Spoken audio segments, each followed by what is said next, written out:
41. Freya's palace hadn't really registered with Zoey the first time she'd passed through it. She'd had other things on her mind at the time. Now, in her state of shambling exhaustion, she decided the building was a modern wonder. The space was all creamy marble and gentle curves that had somehow been engineered to absorb all sound. Walking through the lobby was like stepping outside on a morning coated in fresh snow, a silence like a pair of soft hands over her ears. In the center of the cavernous lobby was the aquarium, a blue pillar that stretched up for 5 stories. The elevator running up through the center. As they approached it, Zoey could hear gentle trickling fountains. No signs flashed. No announcements played. The space was an oasis in the sensory assault that was downtown Tabula Rasa. Zoey badly just wanted to lie flat on the floor and rest forever in Freya's peaceful embrace. She was pretty sure she had a concussion. As Zoey and the 2 suit goons rode up past the schools of startled fish, signs for the various spa services gently faded in and out on the screen as they passed their floors. Massage, beauty treatments, that sort of thing. Woman stuff. Then, at some point, she happened to notice one of the floors was devoted to Cupid's Eros, the sex therapy company her mother worked for. Wait. Did she work out of this location? Why did Zoey not know that? Was that just a weird coincidence? The elevator reached the glassed-in boarding area on the top floor where the looming black shape above them had swallowed the stars. Zoey stepped on board the Enera Schweivenhund to find Titus Chaub was sitting alone at a table, her mother nowhere to be found. Chaub, however, was hardly alone in the passenger hold. Zoey counted 6 VOP guards in full bumblebee armor. The 2 guys in suits were following her in, so that was 8 men, and those were just the ones she could see. All for little old Zoey. All she had brought with her was a tiny object no bigger than a shirt button. It was in the front right pocket of her jeans, and she actually had no idea if it had survived the altercation at the parade, but it was there. The lone object she'd been given before leaving the mobile vapor pod. She, in the end, had only one target. Nothing else really mattered. "Please sit," said Chaub, sounding casual. "You don't want to be standing when we take off. The floor shifts rather abruptly, and you don't look like you're very steady on your feet even now." "Where's my mother?" "She's here, but we need to have a conversation. Just the 2 of us. No competing voices in our ears to cloud our thoughts. Please, sit." "What if I don't want to sit? Does anyone ever tell you no?" "You can stand if you prefer. Just grab onto something." Actually, she couldn't stand. She shambled over and managed to land her butt in the chair before she collapsed onto the floor. She ran her fingers over her front pocket, felt the tiny lump there. Titus had been eating some kind of dainty little salad prior to her arrival, which annoyed Zoey for several reasons. He put down his fork and said, "I assume you know my son went public with the story, the details of his transplant, the truth behind Dexter Tilley's demise. Good for him. That's the story that could have been told all along. Then none of this would have happened. The bounty for your confession was of course lifted as well, by whatever anonymous donor had placed it." Zoey tried to roll her eyes, but even those muscles were too sore to work properly. "I want you to know," said Chaub, "that whole campaign against you, the unfortunate use of Mr. Tilley's corpse, that was all Mr. Vikernes, acting on his own. He was trying to solve a problem on the fly in an extremely misguided way. Within hours of Tilley's disappearance, ugly rumors started to spread. Dirk was tasked with quelling that controversy. Still, I do not defend my former employee's methods. They were extreme and irresponsible. Convenient that he took all that responsibility with him to the grave, leaving none for you. I do not absolve myself.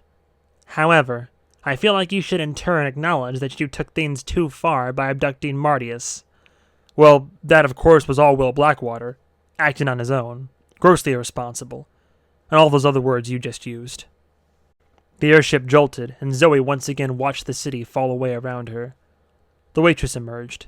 She was now only partially nude, dressed as Eve, wearing a few leaves and a real damned snake that rested on her shoulders. She brought out a pair of delicately plated dishes of what looked like some kind of sliced pork with a side of glazed chunks of something or other. Zoey barely glanced at it. "I know you haven't had dinner," said Job, I'm told this should be to your liking. My chef, he can work miracles. Any raw material can become perfection in his kitchen. So, kidnapping my mother, was that Dirk Vicerness's idea too? And trying to kill me down there just half an hour ago? We'll discuss your mother in a moment.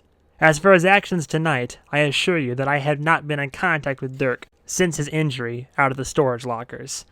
And even then, he was largely working on his own. His behavior had, unfortunately, become erratic. He was involved in that radical men's group that I never fully understood, but regrettably had associated myself with. I will take responsibility for that as well. Sometimes you align yourself with parties with whom you believe you share a common goal, only to find that all along, you're the tail and they are the dog. I'll keep that in mind if I'm ever tempted to align myself with a murder cult in order to further my own selfish ends. Yes, surely you'll never find yourself in such a situation. Chob sliced off a piece of the meat. Is that enough discussion for you to bring my mother out? I assume you know that this radical group I speak of is also the reason you're here. Or perhaps you didn't know that. And I don't mean here at this table, but rather here in this city. My association with them goes back some years. I'm not proud of that. That's fascinating. See, the thing is, that hate group kind of isn't anything without your cash and backing, so I'd say it's entirely your fault. Only then did it sink in for Zoey what exactly Titus had just said, about how this group, and by extension Titus Chob, was responsible for the current state of her life. Wait, did you just confess to killing my father? I will acknowledge that I set the wheels in motion. I provided financial backing and other resources to men I believed could help contain your father and his madness. Chob studied her expression. How do you feel about that? Zoey actually wasn't sure. My relationship with my father was complicated. All relationships with fathers are. Does Will know you were behind that? If so, I'm not sure why you're still alive. We'll discuss that in a moment. But I want to say that I have barely known a moment's peace ever since I heard rumors of a grossly irresponsible technology that was only a modest investment away from becoming reality. Your father brought Raiden to life, putting the power to change human evolution in the hands of people who neither understood its implications, nor were capable of understanding them. Your father built this city, and for that we are all in his debt. But in the end, he was overtaken by a deranged fantasy. If it had been up to me, none of it would have happened, including his tragic end. He just could not leave well enough alone. Both then and now, I went looking for allies as an act of desperation.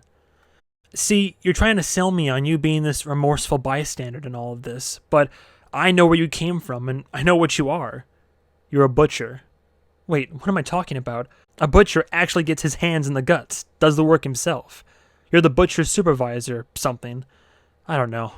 I'm tired. My guards have saved more lives than all of this city's doctors put together. Vanguard of Peace security staff have stopped 23 sexual assaults tonight. Meanwhile, due to your father's actions, the clock was ticking until the day one of his monstrosities would come and kick in my door. I still have nightmares about it. Okay, and 12 hours ago I talked to Mega Boss Alonzo, who has nightmares about your armed thugs terrorizing his people. If my men do that, it's only because they are familiar with Alonzo's reputation. I heard he once ate a human heart. Well, look at you, operating with bad intentions because you assume everyone else is doing the same. It's like every awful person I've ever known works from the same playbook. It's just how the world works. In conflict, the side that takes the initiative wins. If you project that conflict is inevitable, the smart thing to do, the responsible thing to do, is to move immediately, end it before it begins. The longer you wait, the more both sides prepare and dig in, the worse the devastation will be. So, you kill people in real life based on horrors that occur in your imagination. Got it. Chob shook his head, sighed, and took another bite. Another man in a suit with a gun stepped out of the bar area. So that made 9 guards, and said, "An aircraft is moving to intercept us." Thank you, Antonio. Chob seemed unsurprised by the news. To Zoey, he said, I assume that's Will Blackwater and his team in that aircraft. What is it you think he's going to try to do here? What would you try to do in his situation? Win. And what do you think that looks like? Attempt a violent extraction, even if it means everyone on board this craft is killed in the process, including you. If he negotiates terms, he establishes that taking you hostage is an effective way to extract concessions. He'd just be assuring that it happens again. Yeah, I think I remember him saying something about that. But you weren't going to do that to us when we had Marty on board. You weren't going to risk his safety just to look strong. Job gave her a look as if to say, I wasn't? Zoey reached into her pocket and brought out the object. It just looked like a little silver button, like it had fallen off someone's shirt. She kept it between her finger and thumb under the table.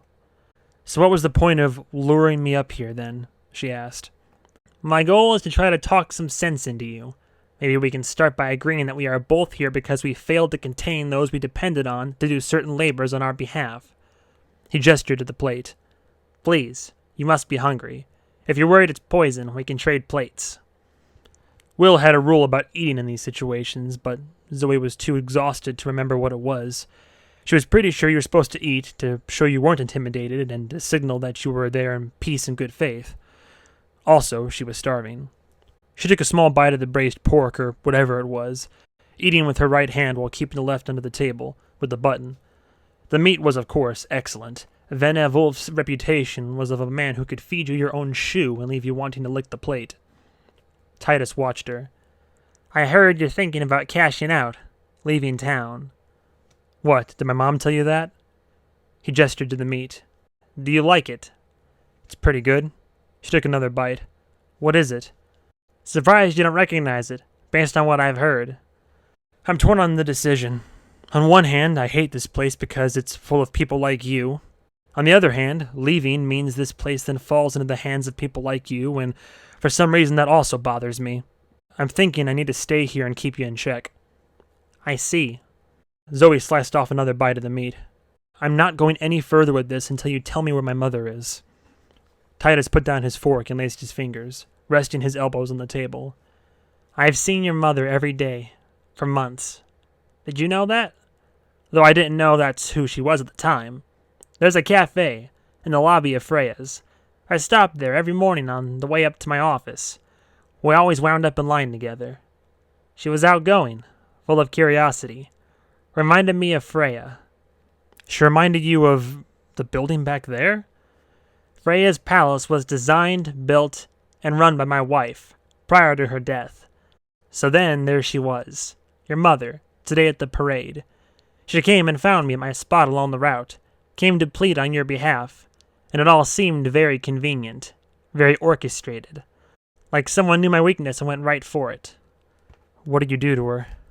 Zoey put her fork down. She looked closely at the meat on her plate. Zoey, there is a cloud that hangs over me. I can't explain it to you, because you haven't yet been down this road.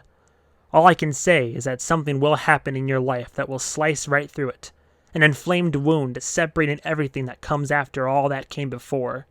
The end of a career, the loss of a limb, the death of a spouse. And I'm not talking about some breakup in college, before you've even figured out who you are yet.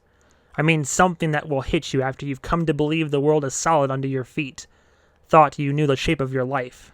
It's like if one morning the sun just didn't rise. For me, it was Freya dying of cancer. Not just the death, but the original misdiagnosis, the years of fighting, the periods of false hope, the mistakes I made that may have cost both of us everything. After that day, after that red gash across the timeline, you look at your old photos and see a stranger looking back. Your mind gets pulled in so many directions that it loses its shape, becomes something unrecognizable, monstrous. Zoey couldn't speak. The tiny button was being squeezed between her thumb and index finger so tightly she feared she'd shatter it. Anyway, continued Schaub, picking up his fork to sever another bite, your mother made an impassioned appeal, and I listened. I offered to have her for dinner, and she said yes. That's why we're having her for dinner tonight. Schaub stuffed the hunk of meat into his mouth. 42. Zoey watched the man's jaw work. In a low voice, she said, "Where is she?" Chob set his fork down on the plate, chewing, staring directly at her with an expression that Zoey could not read. He raised his voice. "Melinda?" There was something stirring from the bar behind her. Zoey turned in time to see her mother emerge, some kind of colorful cocktail in her hand. Zoey would have stood if she could. "Mom, are you hurt?" "No. You are looking a little rough, though." Her mother sashayed over. From her walk, Zoey judged her drunkenness level at around a 6. She took a seat, but not next to Zoey. She sat next to Chob. "I see you're eating," she said breezily. "Are we all friends now? Have you guys resolved your differences? I kept wanting to eat street food. These carts came by selling katai rolls. Have you had one of those? They're like Indian burritos, and they smell so good. But Titus was like, no way. We're going up in the sky and having my man cook for us." Zoey looked at Chob. "I don't get what's going on here at all, but are we free to leave?" He said, "Well, it's a long way down if you walk out now." Her mother laughed and gently slapped Chob on the shoulder, and Zoey felt like she was losing her goddamned mind. "I don't want to leave yet," said her mother. "I haven't eaten. It's not even 2 in the morning. There are parties down there that don't even start until the parade ends." To Chob, she said, "Excuse her. She's from a small town. Our stoplights used to start blinking at 9 p.m. "Mom, I love you, but this could all end in a big, stupid helicopter battle that turns us into flaming chunks raining from the sky, and the drunk crowd down there will still think it's part of somebody's float." Her mother was touching Titus Chob's arm. Zoey said, "Okay, what exactly is going on here?" "I will admit, I was skeptical of our motives," said Chob. "But I know people, and your mother is a special woman. I've never felt a connection to someone so quickly. An intimacy.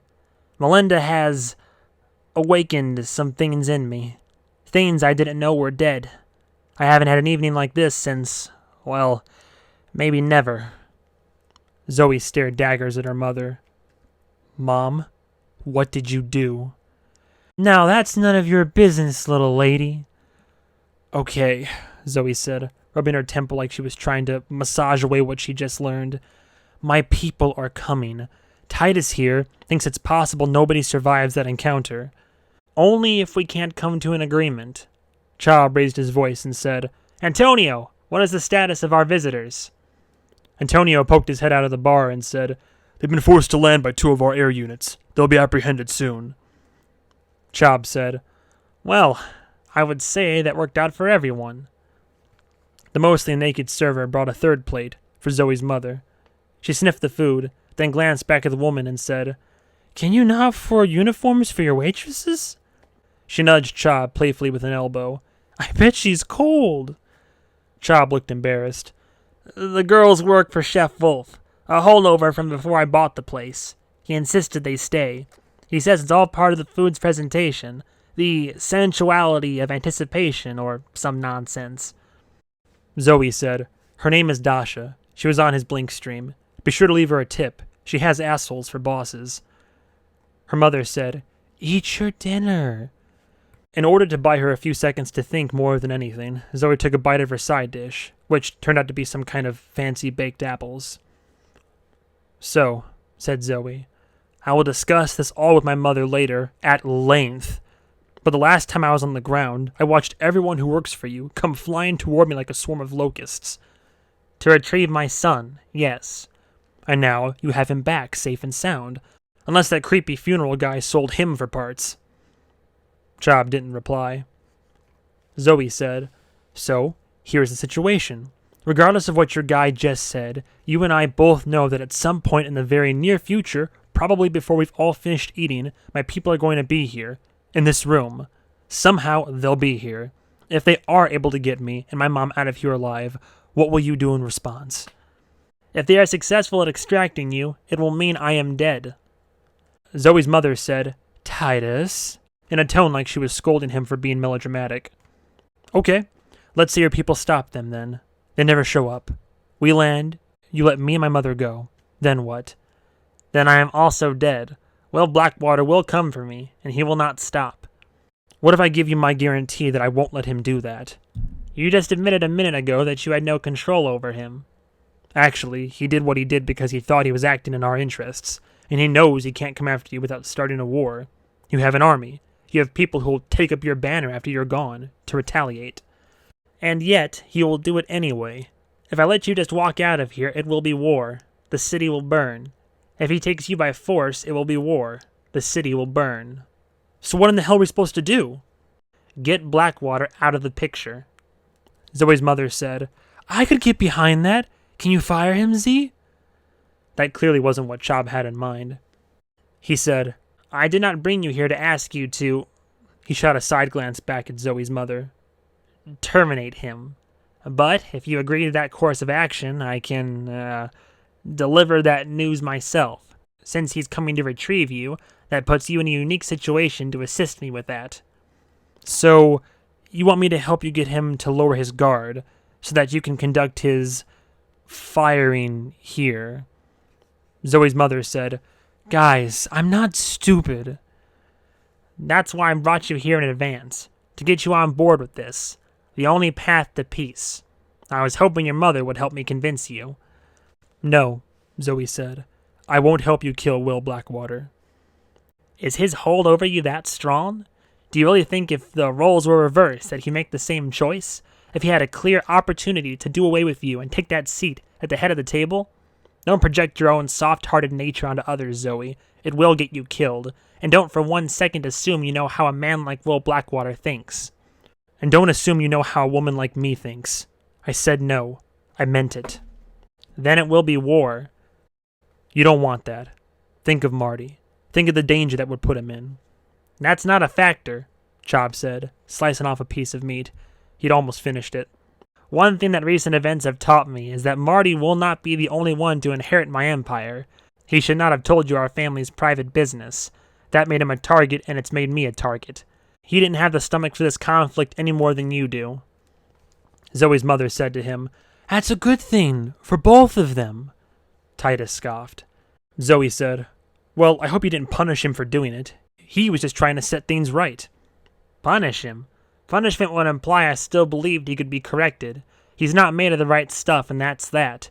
Do you know what it's like to invest 17 years into offspring, nurturing them, passing on your wisdom, only to see all of your efforts die on the vine?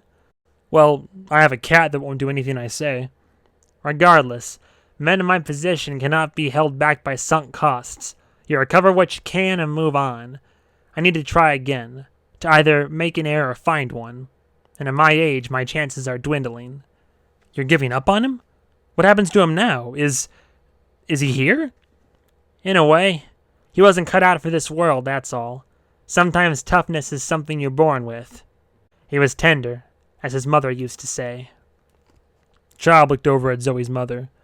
What do you think of the meal? I was just telling Zoe here, the chef prides himself on being able to prepare anything. Is it tender enough for you? She was chewing a bite of the meat. It's amazing. Zoe dropped her fork. In a trembling voice, she said, Where is Marty? 43. Chob met her eyes. Marty, get out here. We're having dinner. Zoe heard grumbling, and then out shuffled Marty from the bar, with his VR glasses on. Zoe threw up her hands. Oh, for the love of... Marty lifted the glasses just enough to see what was on the table, said, I'm not eating meat, and left the room, seemingly not having noticed Zoe at all. Titus said, See? Always in that stupid game. The bar guard, Antonio, stuck his head out once more and said, It appears that Will Blackwater and the rest were not in fact on board the aircraft in question. It was unmanned, maybe trying to draw our attention away. Thank you, Antonio. Zoe said, He's coming. You think he and his people are going to board this aircraft in midair? Yes. Antonio cleared his throat. Apparently he hadn't finished speaking. A separate team on the ground reported that they spotted Will Blackwater among a group entering the Lucky Cat Hotel a short time ago, disguised as the cast and crew of an erotic magic show scheduled to perform tonight. It is believed they have since moved into one of the upper floors, but have blocked both the stairs and elevator to prevent being followed. Our team is attempting to find another way up. That was the casino/hotel built to look like a giant golden maneki-neko. Zoey said, "Well, how about that?" Her mother asked, "They're in that big waving cat building? Why?" "We're going to float right past it," said Zoey. "If we go the normal route. And I mean right past it. And pretty soon, if I remember." Titus said, "That's correct." Zoey said, "Unless we change course to avoid it." Titus finished his food, wiped his mouth with a napkin, and said, "Why would I want to do that? Entire lives are wasted delaying the inevitable. I prefer to usher it along. If they're going to make some kind of ridiculous attempt to board this aircraft from a gigantic waving cat, well, I admit I'm actually eager to see it." "Then I suppose I need to hurry." Zoey put the little button on the table. It had a cobalt blue pinprick of light in the center. Job jumped up and backed away, knocking his chair over. This was in no way an overreaction. The magic of radiant technology was that an astounding amount of energy could be packed into an object that size, easily enough to blow a blimp out of the sky. Zoey said, "Sit. My mother's right here. My goal is not to just kill all of us." Cha picked up his chair and sat, never taking his eyes off the device. When Zoey had said her goodbyes to the team an hour ago, she'd asked if anyone had a weapon. Instead, what Echo Lean had handed her was this button. "How much time do I have, assuming that my people are going to launch a spectacular and lethal raid when we pass by?" Chob turned and looked at one of the side windows. "Considering our golden cat friend is right there, I'd say about 5 or 6 minutes. See it?" Zoey took a deep breath, her chest constricted by a band of bruises. In the most confident voice she could muster, she said, "I want to buy the Vanguard of Peace from you." Chob sat for a few moments to make sure he'd actually heard her. Then he burst out laughing. You think this is about money? You got a lot to learn about men, sweetheart." Her mother put a hand on his arm and said, "At least listen to her." "Titus," said Zoey, trying quickly to put the words together, "I'm going to give you everything you want. Everything you really want. The only problem is that it's going to be hard for you to admit that it's what you want when you hear it. I know it's confusing, but just bear with me, okay? What I'm going to do now is make a series of statements, and if I say something you disagree with, pick up your fork there and stab me with it. Just pin my hand right to the table. Ready?"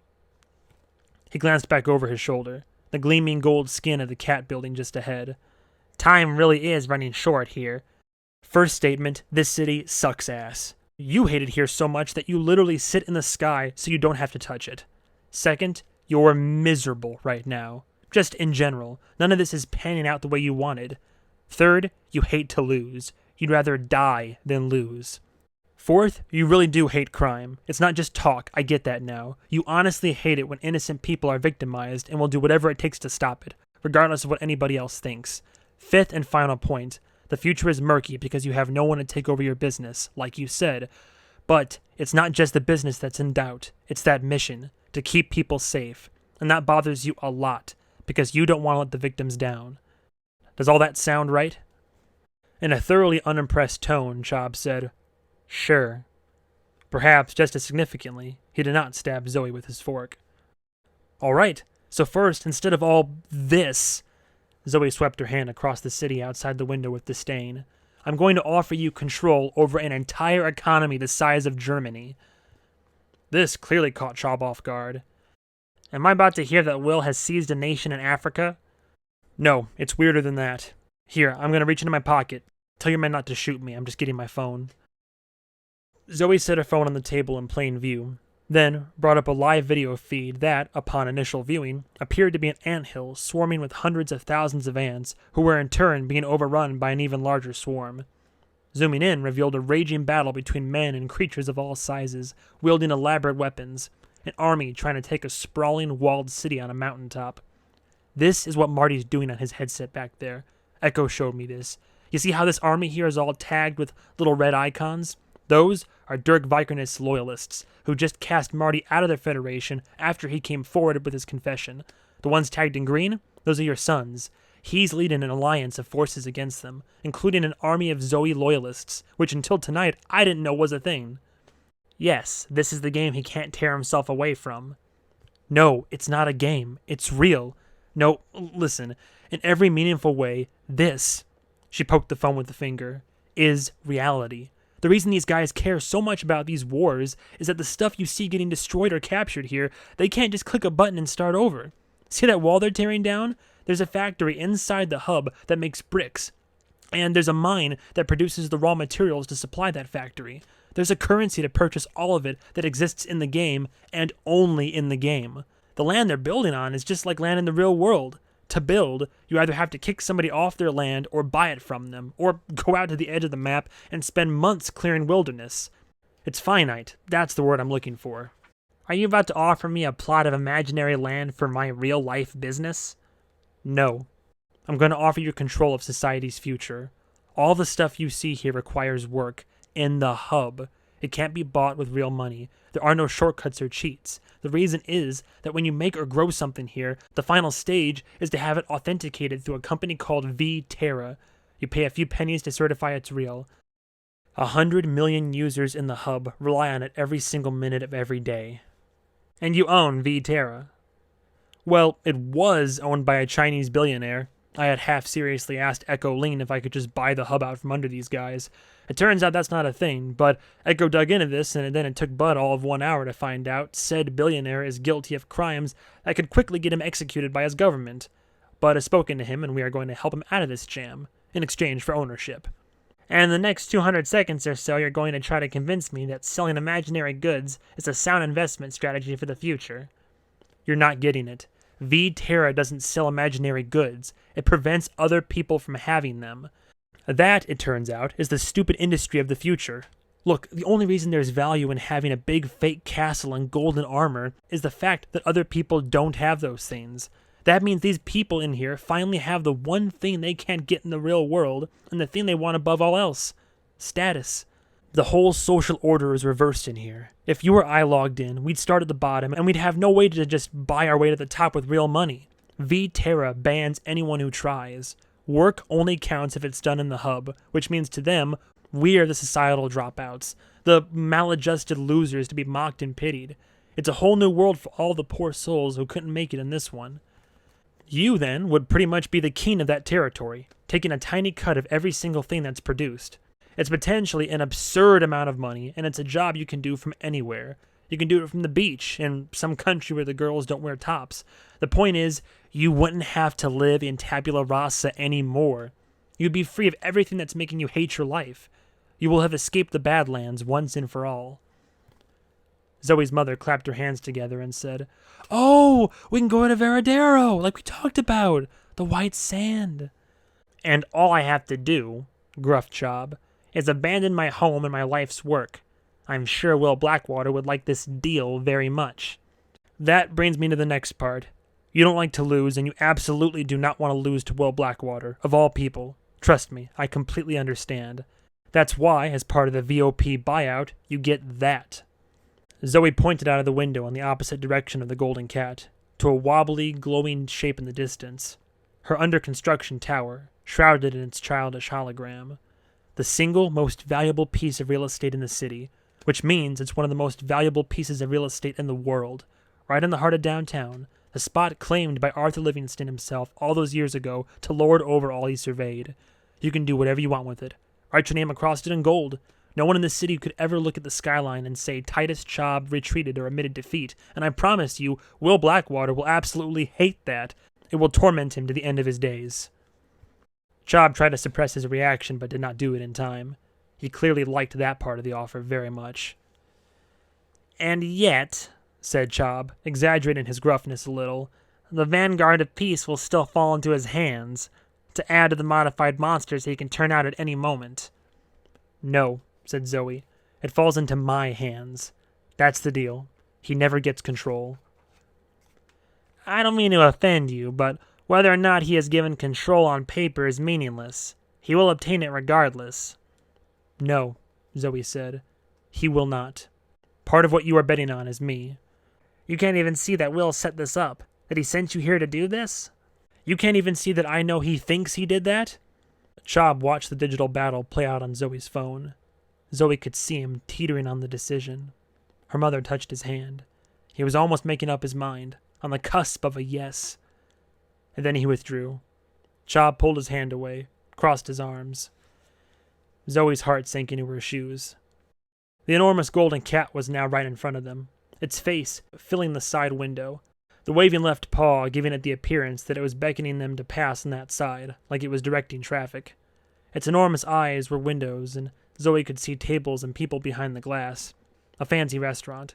If the suits were over there somewhere, she couldn't see them. Then the paw stopped waving, grinding to a halt, held vertically as if it was telling them to stop moving.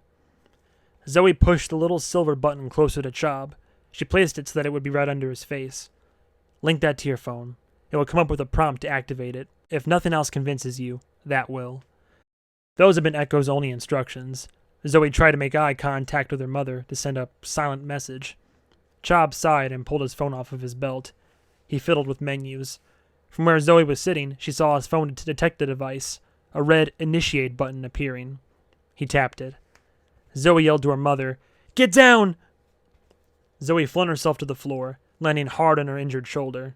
She almost blacked out from the pain.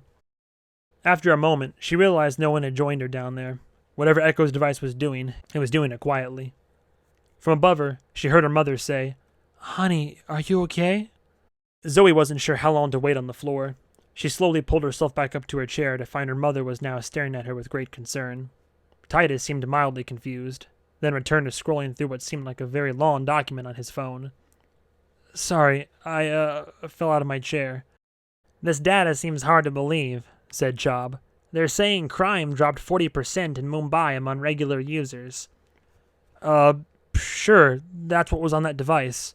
The data. From the Chinese guy. I wasn't sure, my instructions were vague. And yeah, that's the point. People who get shut out of the real economy always go off and just make their own. That's human nature.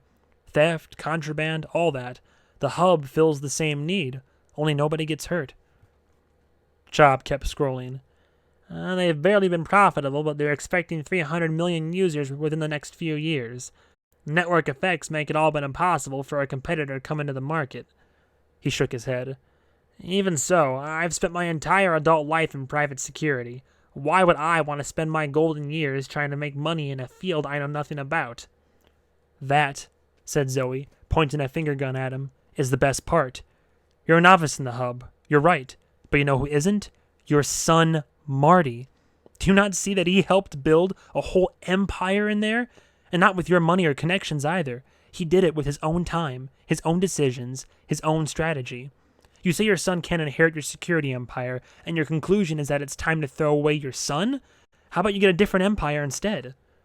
You could run it together, the two of you, ruling over this magical kingdom in which anything is possible. Chob didn't answer. Zoey shot a nervous look out of the side window. There was a pop and a puff of smoke from the golden cat's shoulder, right at the joint where the waving arm met the rest of the structure. She saw people in the restaurant behind its eyes go wild, looking around, trying to figure out what had just exploded. Then the cat's golden arm fell, rotating down like it was lowering a paw to stop the blimp. It had exactly that effect. The cat's arm jolted to a stop right in front of them, and, a moment later, the blimp gently bumped into it. Everyone inside was jolted, and the entire room tipped slightly to one side. Zoey stopped her plate from sliding off the table and said, "It would appear they have initiated Phase 1 of what looks like a very stupid plan aboard this aircraft." Chob said, But that was it. The engines revved, the pilot presumably trying to steer around the cat's paw. Then, incredibly, a tiny figure was running along the golden arm, hundreds of feet off the ground. They were holding some kind of a rifle. Zoey thought it was almost certainly Wu. He stopped and aimed his weapon, firing directly at them. It launched a projectile that unspooled a length of thin cable and thunked into the hole. Chob rolled his eyes and sighed, sure that his floating office was going to wind up sustaining quite a bit of damage before this was done.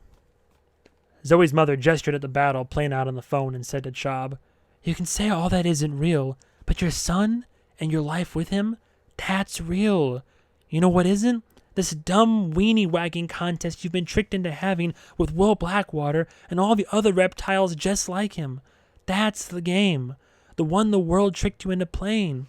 Convincing you that winning is worth losing your family, your life, your peace of mind. It's all so stupid, Titus. A game little boys make up on the playground and can't ever stop playing." The airship was now attempting to fly in reverse, straining against the cable that was now attached to the cat's paw. Wu was running back across the arm, toward a gap in the shoulder joint. Something was approaching from somewhere beyond the cat's arm, a small pair of bright lights growing in the distance. Amplifying the tough guy gruffness in his voice to almost comical levels now, Chob said, "My own people will do their own analysis, redo all these projections, but if they agree with what I'm seeing here, I'll do it. To hell with it." Zoe's mother said, "Yay!" and hugged him. "Don't celebrate too hard," said Zoe, studying the events outside the window. "There's a good chance we're all still about to die in a stupid blimp shootout." Chob said, "I still don't see how I won't end up living the rest of my life looking over my shoulder, waiting for retribution from Blackwater." Zoe watched the oncoming lights outside her window and shook her head. "You won't have to look over your shoulder. I said before that what you're banking on is my ability to get between you and Will. Well, Titus, we're going to test that ability right now." It turned out those moving lights outside belonged to a drone. It whizzed past the windows, and then there was a crash and a noise like a robot getting his hand caught in a food processor. The drone had destroyed one of the engines. A moment later, an identical sound from the other side, a second drone hitting its mark. The blimp stopped struggling against the table. They were listing again. Some silverware slid off the table and clinked onto the floor. "They'll swing that paw back up," said Chob, "with the cable attached. It'll draw the passenger hold even with the top of the cat's head up there. At which point we will be boarded, presumably." Zoe raised her voice to the 9 guards, plus any others who may have remained hidden. "Everyone stay calm. Will's plan is not to simply kill all of us, as far as I know." Titus said, "Yes, stand down unless I give the order. Everyone got me? If I become incapacitated, well, you know what to do." Soon, another cable was fired from the rooftop, from a flat spot in between the cat's enormous ears. It impacted the paw, and a moment later, the cable was being pulled tight by some kind of apparatus up there, drawing the paw up vertically and dragging the blimp along with it, just as Chob had said. As they drew even with the rooftop, there were the suits. Zoe's people looking like fleas as they scurried around the Lucky Cat's rooftop cafe, frantically messing with their blimp boarding equipment. Wu was there with his rifle, and he fired another cable. The hook on this one smashed through the side window, and everyone jumped. The cable was then pulled tight, and the hook grabbed the window frame, pulling them toward the rooftop, yanking them free of the paw, metal squealing and complaining every step of the way. They inched their way over, drawing close enough that Zoe could see everyone's nervous faces out there, her people jacked up on adrenaline and ready for action. Zoe said, "If you don't want them to destroy your door, maybe go over there and open it?" "I would not do that to a man," Chob said. "To get all pumped up to breach a door, only to have someone just pull it open instead? I am not capable of such cruelty." The blimp jolted as it forcefully contacted the roof. There was shouting from outside, commands for everyone to clear the door. Chob said, "Cover your ears." An explosion blew the lock and the door was ripped open. A figure clad in sparkly red dove into the room and rolled. It was Echo. She tossed a weapon to Zoe, who wasn't ready. It bounced off her right boob. Zoe yelled, "Wait! I'm okay! I'm okay!" Wu charged into the room next. He tossed a black sphere towards Zoe like he was aiming for her face, but missed high. When it reached her, it burst into a wadded-up cloth, which then spread and lowered over her, like an invisible hunter had thrown a sack over Zoe with the intention of hauling her away. It was actually a bulletproof fabric, intended to shield her from crossfire. She'd been briefed on it at some point. Zoe frantically clawed the sack off of her, only to find that in the 2 seconds it had taken her to do that, Wu was now behind Chob, using him as a human shield, a katana at his neck. Chob, Zoe thought, was doing an admirable job of staying calm. His guards were pointing their weapons, yelling commands. Wu was yelling back. Zoe ran, limped quickly, around to get between the guards and Wu/Chob. "Stop! It's okay! Everybody!" Andre entered immediately after, wearing a flashy red tuxedo, brandishing a gun with a barrel big enough that Zoe could have put her fist in it. He fired a projectile that bounced off the opposite wall and rolled onto the floor. Zoe yelled, "No!" just as the canister sparked and began spraying white smoke into the room. "Stop! Here!" Zoe ran over to the smoking canister and kind of nudged it out the door with her shoe. She put her shirt over her mouth and nose, but the smoke just seemed to be for concealment. It wasn't tear gas or anything. Through her shirt, she said, I'm fine. Everybody stop the rescue. Somebody kicked that gas thing away from the door. Some of it's still blowing in." Will was outside the door, it turned out, and he calmly kicked the gas grenade aside on his way in. He'd somehow had time to change suits, and the bastard had a drink in his hand. To Echo, he said, "I told you she was fine." Wu slowly removed his blade from Chob's throat and sheathed it. Echo came over to Zoey. For the first time, it registered with Zoey that Echo was dressed as a magician's assistant, in tights and red sequins, apparently to coordinate with Andre as the magician, unless this was some kind of progressive act where the roles were reversed. Echo got a view of the blood on the back of Zoey's shirt. "Are you okay? How do I look?" "Like you died and were resurrected by someone who got distracted halfway through." Zoey said, "Hey, when did you guys replace Echo with this talking trash bag full of fish heads?" They were interrupted by a noisy wind outside. A helicopter was approaching. It didn't sound like Zoey's rental. "Whose helicopter is that? Are a dozen more VOP dudes going to zipline down?"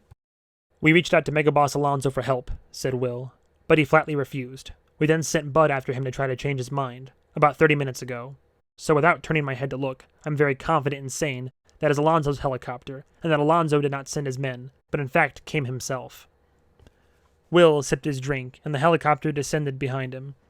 Its programmable skin was made to look like the scales in a snake, and across the length of its undulating body were the words Mega and Boss, alternately flashing in red. Zoey, having a shout over the sound of the helicopter now, said, "So you launched this venture with no actual ability to get me off this rooftop? Just hoping that Bud and Alonzo would come through at this exact moment?" "You hire the right people and trust them to get it done." Andre ran out of the room and waved his arms at the helicopter. A moment later, the engine went quiet, the helicopter having landed atop several pieces of cafe furniture in between the giant cat's ears. Out from the aircraft came Bud, Alonzo, and Alonzo's bodyguard, Dee Dee. Soon everyone was crowded inside the beached blimp. "All right, everybody," began Zoey. "I'm not saying this under duress. We've come to a resolution. It will take a long time to explain, and there are thousands of lawyer hours remaining to work out the details, but—" She paused to take in and let out an exhausted breath. "I think we have worked it out." Zoey's mother stood and said, "Everybody sit down. There are plenty of chairs. Titus's chef has enough back there for all of you." Nobody sat. The blimp was tethered to an enormous cat's head with 2 destroyed engines, and its doors had been blown aside. The passenger hold now contained at least 20 people, carrying a total of probably 50 weapons. Zoey's mother said, "Sit!" People started finding chairs. Andre propped the door closed as best he could to keep the cold out. Echo came and sat next to Zoey, across from Titus and Zoey's mother. Echo looked at them, then shot a curious glance at Zoey, who waved her off with an "I'll explain it later" gesture. Zoey said, "Titus's chef has made a really good dish here. It's some kind of pork, I think. And the side is, Chob said, "Those are honey-roasted Sakai-Ichi apples. As for the meat, as I said, I'm surprised you don't recognize it. Based on what I've heard, secondhand." Zoey took a bite. "What is it?" "It's a wild game I caught myself. In fact, some would call it the most dangerous game." "Dude, just tell me what it is." "Wild boar." Zoey was too tired to get whatever reference was being made there. "Yeah, it's good." 44. The boots of the armies never touched the soil, battling atop compacted layers of the dead. The broken corpses lay in heaps from horizon to horizon, discarded weapons jutting up like sprigs of a drought-stricken crop. And still the battle raged. "Your ex used to play this, right?" asked Echo, never taking her eyes off the monitor on the bedroom wall. "You think he's out there somewhere?" "Oh, no," said Zoey. "He'd be hundreds of miles away from the battle, farming digital food and selling it to both sides at inflated prices. He'd have seen all of this as a big investment opportunity." "That sounds hot." "It was. Growing up where I did, having a guy who seemed to have it all figured out. Yeah. And he'd spent his teenage years as a nerd, so he thought I was the hottest thing in the world. I thought I was going to have a heart attack the first time I took my top off. I should have known I was in trouble once he learned how to dress himself." They were in Zoey's room. Echo was curled up in the chair with her glass of wine. Zoey was on her bed, under the influence of the pain meds her nurse had left behind earlier. Yeah, it turns out if you're rich enough, you can just get somebody to come stitch you up right in your own bedroom in the middle of the night.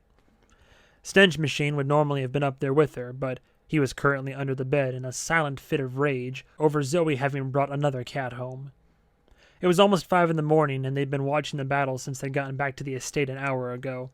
The most recent development in the virtual war was that another army had swarmed in to support the remnants of Dirk Vikernes' garrison at the ruins of their citadel, nearly encircling Martius Chob's invading force and cutting them off from their supply lines. Now, a rear guard of Marty's was trying to hold them off so the rest of the soldiers could retreat back to friendly territory, the withdrawing forces trickling across a single narrow bridge that was the only passage over a glowing river of lava. Echo said, "This is the most stressful thing I've watched all month." "Oh, we should go find my castle on here." I think they razed it." "So, who built it? And the army, all of that? That wasn't you, was it? Something you were tinkering with behind the scenes?" "I think your avatar was being run by an AI," said Echo, "mimicking your voice. Your army was made up of some real people and some bots." "But who set it all up? Someone was organizing all of this with a fake me?"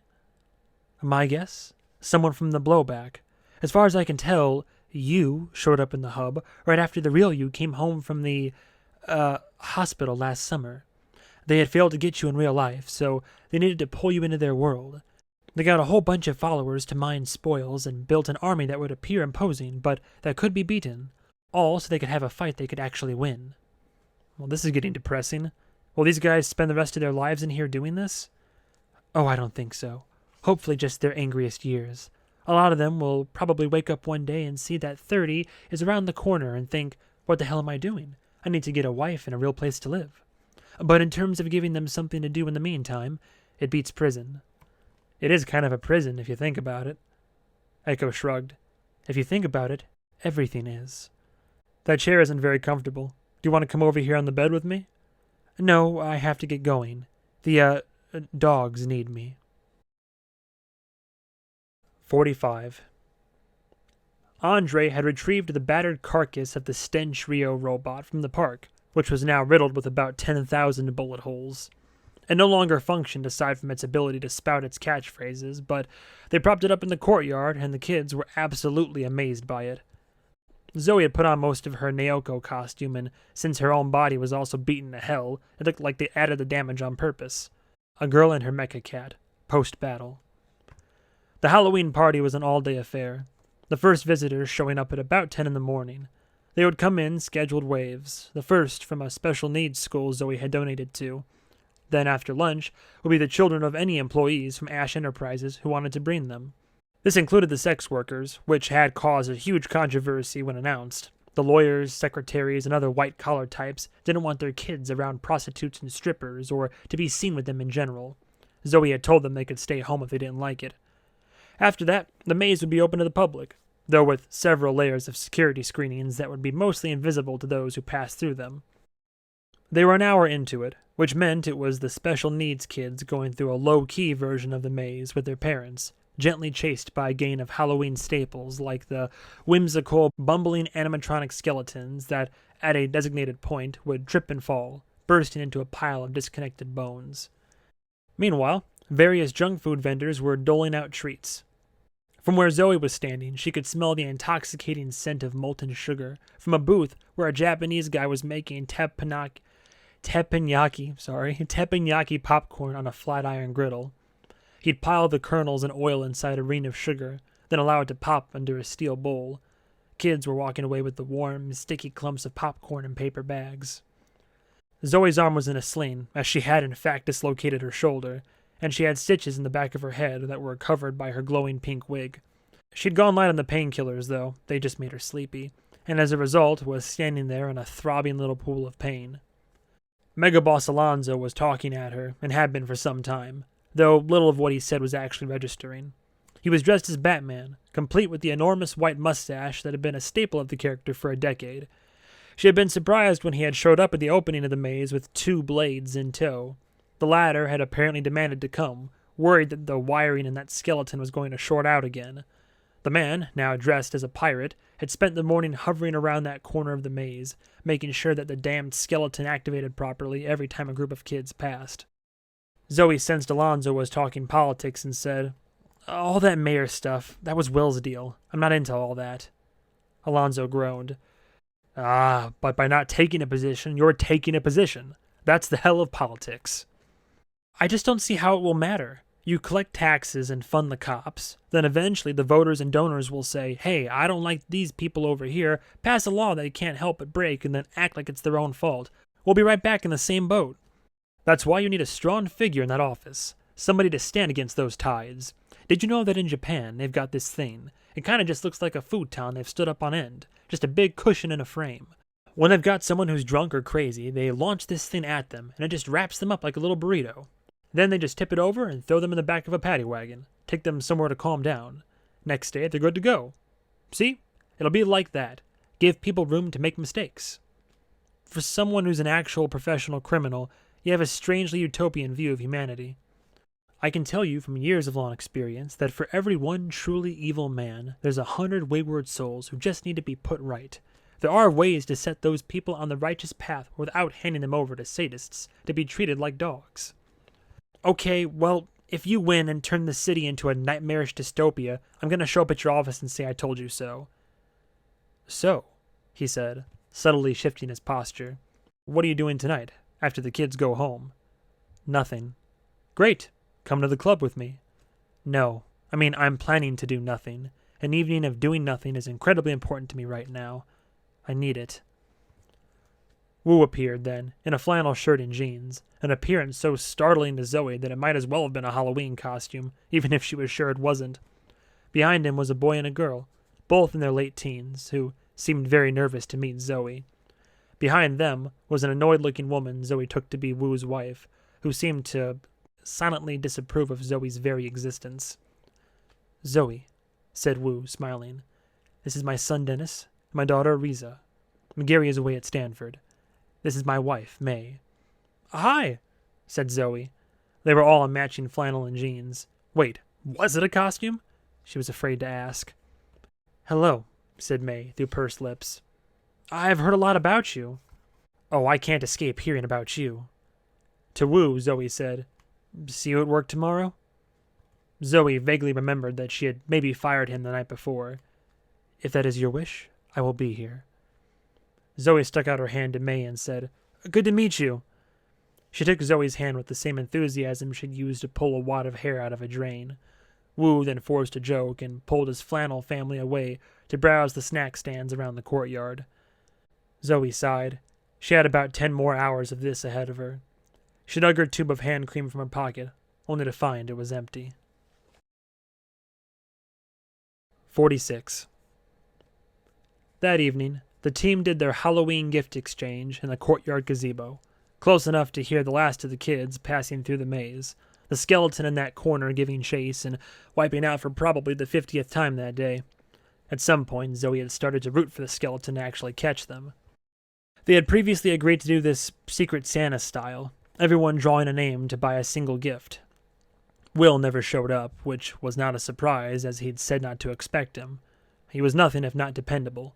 When Will said he wasn't coming to your thing, you could bet he'd do whatever it took not to be there. Echo had drawn Will's name and said she'd gotten him a Hawaiian shirt covered in animated parrots that shrieked a song called Pretty Paris Park Parrot Party, loud enough to be heard from several blocks away. Bud drew Echo and had gotten her a 5-year subscription to a Cigar of the Month club. Andre drew Bud and got him a unicycle. Zoey drew Andre and gave him a pink Cow Zoey t-shirt, size extra small, signed by Zoey. There was no gift for Zoey, meaning Will had drawn her name and he had apparently boycotted the entire affair. Zoey listened to the skeleton rise and fall for maybe the last time. It's annoying that Will didn't show up for this. Maybe that was his Halloween gift, said Bud. He knew how aggravating you'd find it. Come Monday, said Zoey. I want you guys to start assembling a list of everything. Everything we own, everything we do, out in the open and under the table. All of it. No more surprises. Then we're going through it, and I'm deciding which parts I still want to hand in. If you got a problem with that, too bad. Bud said, We'll have it in your hand by 8 a.m. tomorrow. You don't have to pull an all-nighter, just make it a priority. What he means, said Echo, is that we already have that list. You asked for it a couple of months ago, after you got out of the hospital. Oh, right. Well, I'll actually look at it this... Before Zoey could finish her sentence, she happened to glance over Echo's shoulder. Behind her was the exterior of the ballroom, and she just happened to catch someone slipping inside the small door there. That, Zoey knew well, should not have been possible. Hold on. I have to go check something. Zoey limped over toward the door, mainly worried that some kid was going to activate Santa's workshop and accidentally build a doomsday weapon. Not only should that door have been locked, but it should have taken an extraordinary effort to unlock it if you weren't a suit. Zoey reached the door, eventually, and poked her head inside the vast, darkened room. "Hello?" Alonzo's bodyguard, Dee Dee, did not act startled to have been discovered. She was standing in front of Santa's workshop, in the exact spot where Alonzo had stood a day earlier, which had been only hours before someone had gotten in and abducted Zoe's cat. She glanced back at Zoey, then turned away again. Zoey approached slowly. "Is Alonzo here?" "He went home." "Can I help you with something? You're Dee Dee, right? I don't think I ever got your last name." "My last name is Dunn." "Is Dee Dee like the letter D twice, like initials? Do they stand for something?" "Dun Dun." "Is there something I can... Wait, your name is Dun Dun Dun?" Dee Dee sighed. "My father," she said, pausing to sneer at the word, "was a whimsical man." "Well, I see why you learned how to fight. Is there something I can do for you? That door was supposed to be locked." "I'm sure it was." Dee Dee glanced around the room. "What is it like to be this wealthy?" "Ah, well, I don't think I know yet. If you'd asked me a year ago to guess what it's like to be rich, I'd have talked about fancy cars and big houses and vacations, but now I'm realizing that's like asking somebody in one of those Indian villages where they still don't have a clean water how they'd handle living in my old trailer. They'd be like, I just sit around and enjoy my clean water all day. It's kind of like that. You're beyond these basic needs, but then there's this whole layer of new problems on top. Suddenly you're in charge of helping shape the world. I guess I could ask you what it's like to be strong, to know you can beat people up." "You think that's what I do? Aren't you Alonzo's bodyguard?" "I protect my uncle from danger."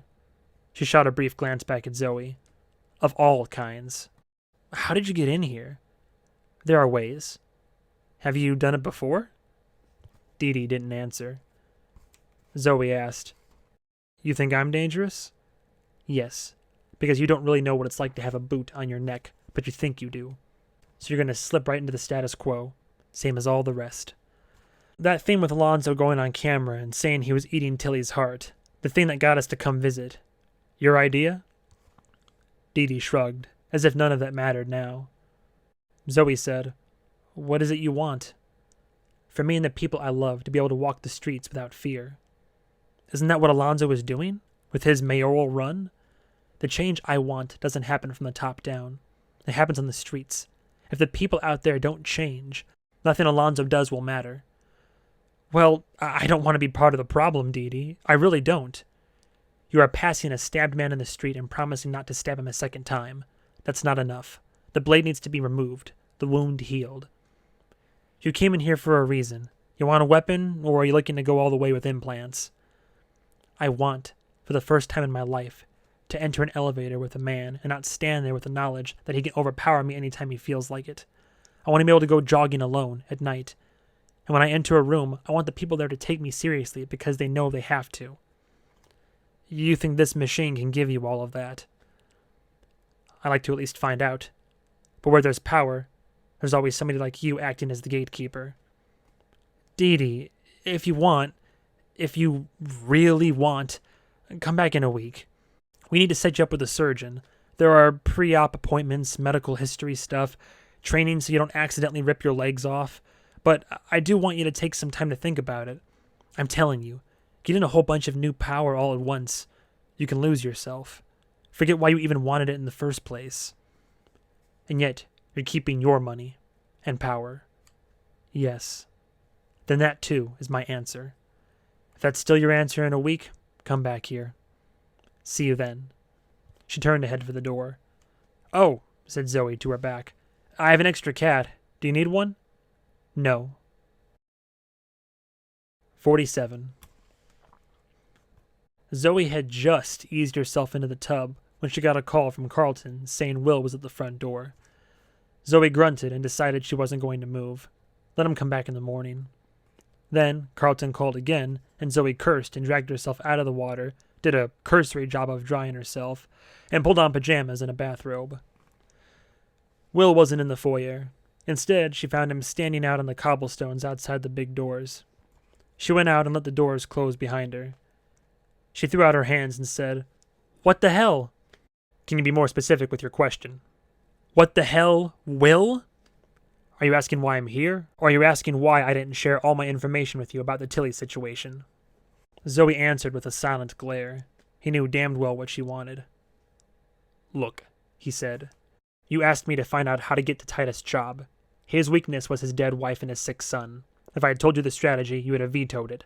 So the answer to the question, how do you get to Titus' job, was find a way to exploit those weaknesses and don't tell Zoey. The only way to carry out your order was to shield you from it." "No!" She stabbed a finger at him. "You're the one who got my mom that job at that Freya building. That's too much of a coincidence. You set that up and you did it months ago. You knew this was coming." "I knew that the guy who instigated Arthur's death and was building a private army was going to eventually be a problem. You think that took some kind of next-level foresight. And you got my mother involved. How?" "She came to me and asked how she could help. I said she could keep an eye on this guy who was going to be a threat soon. Talk to him. Take his temperature.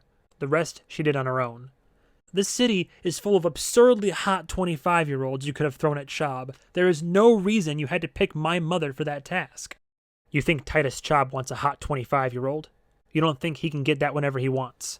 He didn't need that. He needed what Freya had given him. He needed someone to give him permission to be the better version of himself, by making him feel like, deep down, he could still be a good man, that he could maybe even go off and have a whole new life with this woman, a fresh start. The same thing that captivated Arthur and probably several males your mother meets in the course of an average commute. That shouldn't be any woman's job. Fixing a clogged toilet shouldn't be any man's job, but it's either that or let the house fill with shit." "So you knew all the stuff with Dexter Tilly was going to happen, somehow?" "What? No, that blew my plan apart. I wanted a rift between Chob and Dirk Vikernes. The staff was loyal to Chob. The people on the ground were loyal to Dirk. Nothing I've tried since Tilly has succeeded. But it all worked out exactly how you wanted anyway. Because you found a way. You convinced Marty to come clean. You and your mother somehow convinced Titus to abandon his life's work altogether. I'll never know how you sold him on that. I made a mess of the situation, and you cleaned it up. God, you're so phony when you're trying to play humble. I think you're trying to butter me up to get me to ignore the obvious, which is that the Vanguard of Peace was your Halloween present, your prank gift to me, that this whole thing was orchestrated by you in some kind of misguided attempt to, what, consolidate power? It's strange how you simultaneously have an impossibly high and impossibly low opinion of me. You keep exceeding my expectations in both directions. You know I promised Titus that I'd keep you in line, make sure you don't wind up running the city according to your evil desires. It seems like the first step in doing that would have been not telling me. Which raises a question in my mind that I still can't answer, said Zoey. What do you want? Right now? Just in general. He shrugged. I want what every man wants. I want to build something. Look around you. This house, all those buildings downtown. What do you think all that is about? It's about leaving a mark. Not just the stuff you can see, but the connections, the systems. This guy needs a thing and has money. This woman on the other side of town has the thing and needs money. Find a way to connect those two and you've made the world a happier place. That's really all it is. All of civilization. Just organizing those transactions. But the second you set yourself to building something great, a swarm of jackals wash in and start gnawing at it. Grifters, thieves, bureaucrats. Pretty soon, fighting them off is all you get done. What do you want? Zoey thought about it.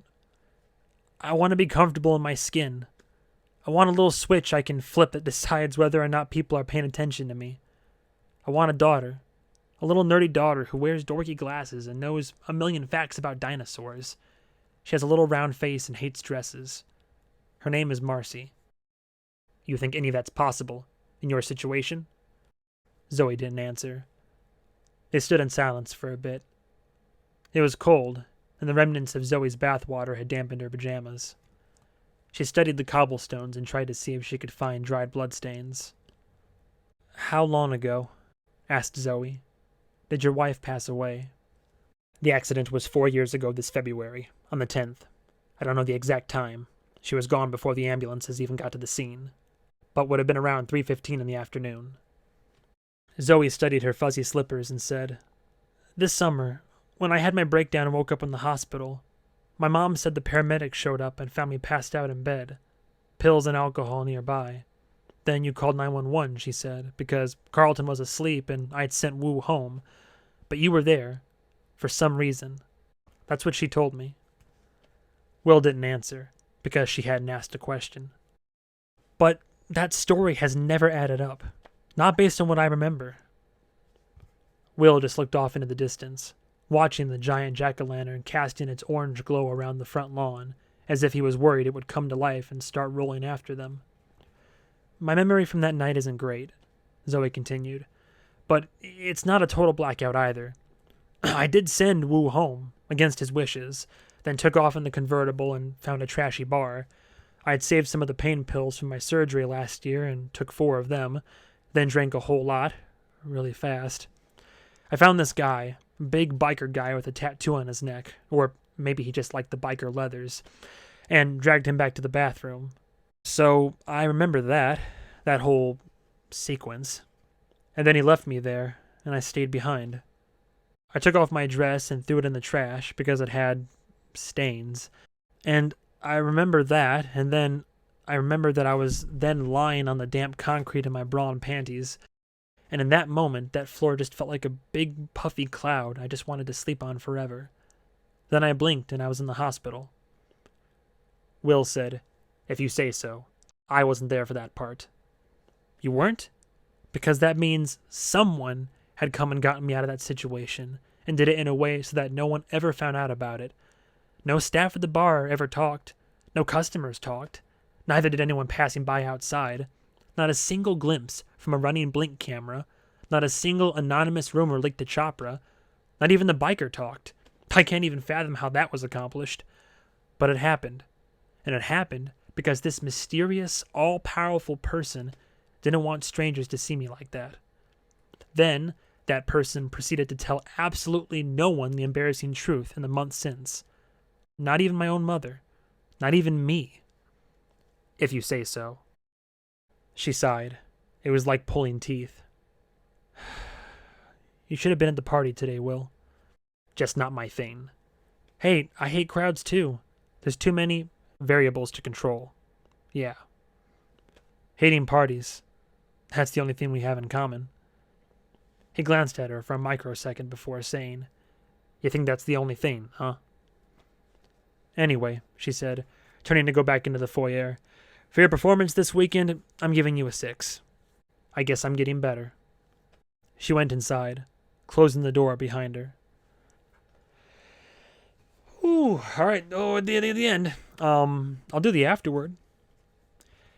If you didn't already know, this is the second novel in the series. The first is called Futuristic Violence in Fancy Suits, and it's not too late to go back and read it if you started with this one. It'll be like a prequel. And when beloved characters show up there who are conspicuously absent from this one, well, this way you'll know not to get too attached. If you enjoyed this book and would like to see more adventures involving Zoey and the Suits, the best thing you can do is go out onto whatever social media thing you use and tell everyone you liked it. Now, the way social media works, these messages will travel further if there's some kind of outrageous statement attached, so maybe try something like, you'll love this book if, like me, you agree that cannibalism should not only be legal, but required.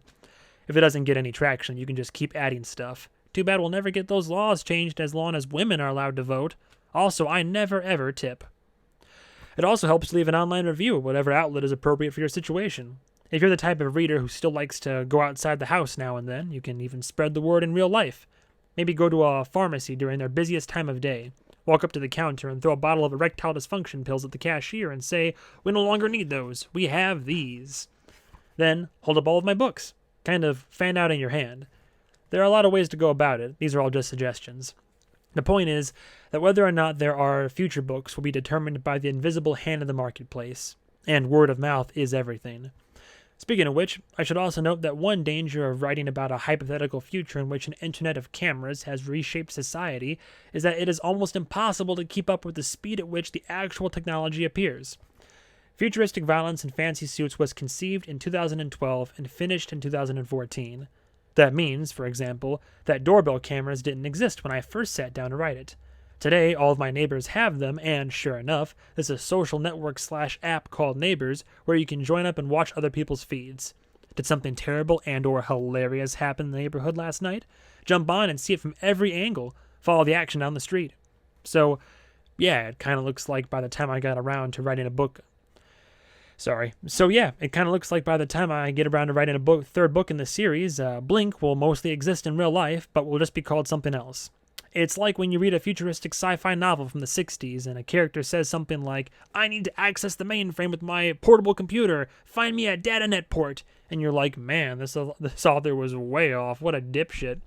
It's not my fault. I'm writing these as fast as I can. Meanwhile, if these are the only books of mine you've ever read, you should know that I'm actually more well known for the gruesome and bizarre John Dies at the End series of horror novels. As of this writing, there are 3 of those. John Dies at the End, This Book is Full of Spiders, Seriously Dude, Don't Touch It, and What the Hell Did I Just Read? Yes, those are real books, I'm not just making up titles here. The first book got turned into a movie, and you can find on whatever device you watch movies on. The second became a New York Times bestseller. As of this writing, I'm under contract for a 4th book in that series, which may already be on shelves by the time you read this. If you're reading this several years in the future and no such book exists, well, it's probably time to Google my name to find out what happened to me. Otherwise, please allow me to end this novel about corporations exploiting modern narcissism to trick citizens into building their own surveillance state by listening to all of my many internet and social media platforms. Sorry, it's a mouthful. And if you do want to look up any of that, you can find him at jasonpargin.com, twitter.com/JohnDiesAtTheEnd with no D, instagram.com/JasonDavidWallenPargin, facebook.com/futuristic violence, facebook.com/JohnDiesAtTheEnd.the novel, or goodreads.com/author/show/225033.David_Wallen. Or you can read my humorous nonfiction essays at crack.com/members/David+Wallen. Thanks, everybody. Jason David Wallen Pargin. And that was written in January of 2020. So yeah, well, fuck, it took me a long time, but I finished it. I figured I was doing these 5 chapters at a time, so seeing as how there were 7 in this and an afterword, I figured doing it all into one big one would be the best. Plus, those of you that do listen to these and enjoy them seem to like them when they're, like, long. But I want to say a couple things. If you want to skip all this, I completely understand. I'm just prattling on at this point. But this is my personal afterword as Movie Man, the guy who does this channel. First of all, if I didn't already state this at the beginning, I'm saying the obvious now. This isn't my book.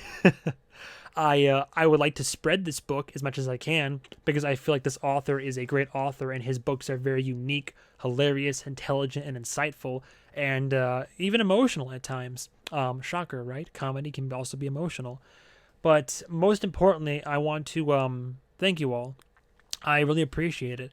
Out of all the videos that I do on my channel, which, I mean, it's a lot of different content, but it appears that my most popular videos are typically when I'm reading, and that's a very pleasant surprise to me. I don't consider myself like a audio professional as much as I'd like to be, but I'm glad that I've received the positive support and the very positive comments from everybody listening. Fucking thank you. It makes my day.